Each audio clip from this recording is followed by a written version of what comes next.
Les histoires de Tito. Bonsoir les enfants. Êtes-vous prêts pour une nouvelle histoire?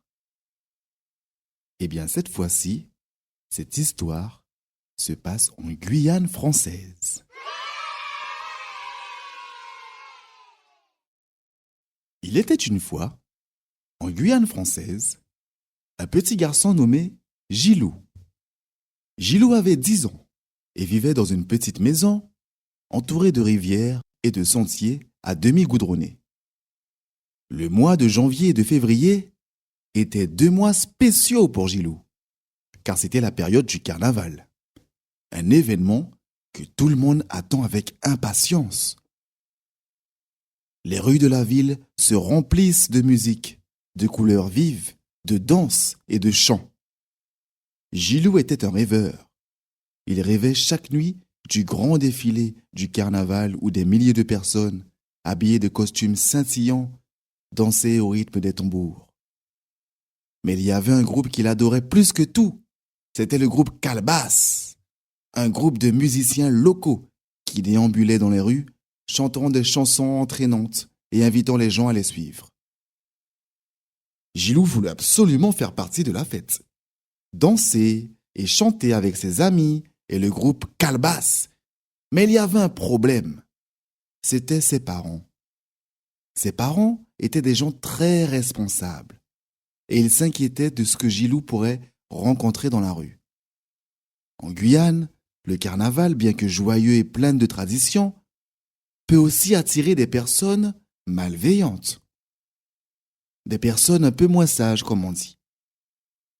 Les parents de Gilou, surtout sa maman, lui disaient souvent « Le carnaval, c'est merveilleux, mais tu dois être prudent.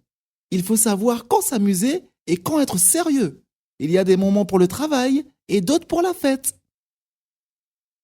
Gilou, tout excité, expliquait sans cesse à ses parents « Mais maman, papa, je veux danser avec le groupe Calebasse. Je veux être dans le défilé. Je veux m'amuser avec mes amis. C'est le plus grand carnaval de toute la Guyane. Tout le monde y participe et c'est tellement amusant. » Cependant, ses parents n'étaient pas toujours convaincus. Ils avaient peur qu'il suive des personnes qui ne lui montreraient pas le bon exemple.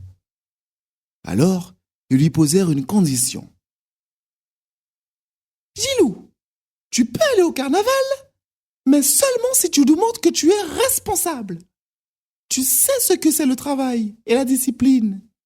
Si tu fais tes devoirs, que tu étudies bien et que tu nous montres que tu sais prendre des décisions sages, alors tu pourras t'amuser. » Gilou se sentit un peu triste au début, mais il comprit. Ses parents voulaient juste qu'il apprenne à équilibrer la fête et les responsabilités. Il se mit alors à travailler dur pour prouver qu'il était prêt pour ce grand moment. Les jours suivants, Gilou se leva chaque matin avant le soleil, termina ses devoirs à l'école, écouta attentivement les leçons et aida même sa maman à préparer le repas du soir. Il n'avait jamais été aussi sérieux. Chaque fois qu'il accomplissait une tâche, il se sentait plus confiant. Il comprit alors que l'effort et la discipline n'étaient pas des obstacles, mais des clés pour réaliser ses rêves. Le jour tant attendu arriva enfin. Le carnaval était en pleine effervescence.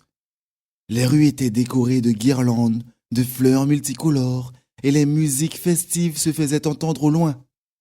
Les touloulous, les femmes masquées en robes somptueuses, déambulaient majestueusement, faisant briller la vie de leur mystère et de leur élégance.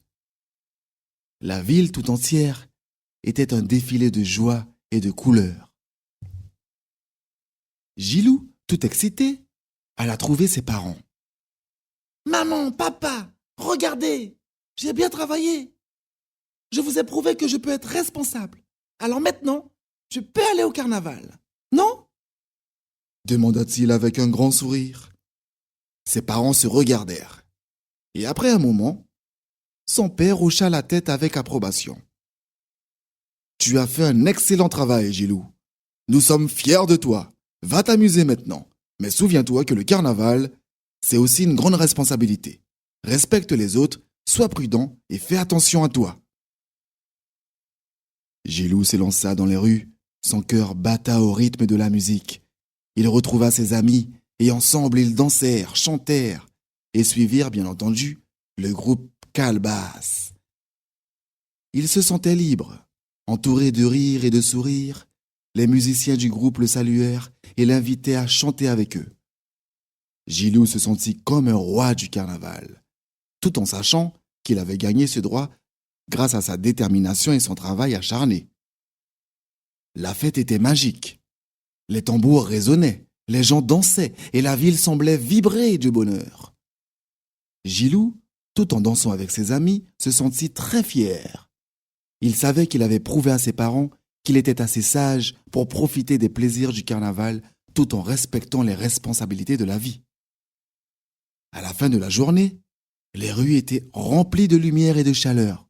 Gilou, épuisé mais heureux, rentra chez lui, les yeux brillants de joie.